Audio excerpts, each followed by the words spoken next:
Danny Cortez what he does today. A miniature artist that takes random things and shrinks them.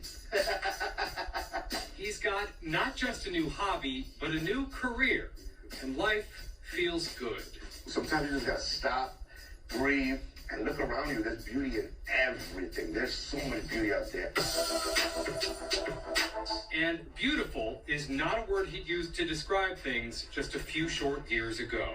It was the height of the pandemic. He was going through a divorce and on probation for selling drugs. He found a job as a custodian in a homeless shelter. On his downtime, he'd play around with rudimentary art supplies. My paintbrushes, paint, chipboard, and I'll work on miniatures. It's the Turtle Trooper parachute. His interest in miniatures began as a kid in the 1980s, watching the commercials for his Ninja Turtle action figures. And I was attracted always to the background. Another influence,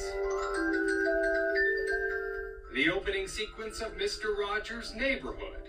But instead of a red trolley, the Buswick, Brooklyn native began with something closer to his reality, a weathered, graffiti-covered bodega icebox. He began posting his work on social media, and his first big hit, the street pole he made from the corner of DeKalb and Knickerbocker Avenue.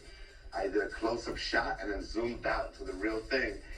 And man, it took off. Co-workers took notice. And I'll show them like, oh, wow, that's bad, dude. And it wasn't long before Sotheby's did too. The icebox sold for $1,800. I'll take some chalk pastels and shade them down. It'll mimic dirt. These days, along with commissioned pieces, he still churns out the so-called classics. The darker rust is what's eating the metal. So I'm like obsessed with rust. I'm liking the way it's coming out. In his mind, the dirtier, the better. What attracts me to the grittiness of my pieces, the dirt, the rust, the graffiti, the stickers, it's just that, people pass by doesn't take advantage of the beauty that's around us. There we go. Yeah, not too rows there. His favorite part of the process? When I start adding the graffiti with the markers, the airbrush, like if some little vandalism happens, and then the stickers on it. Wow. Now an original icebox sells for $2,500. I just want to inspire.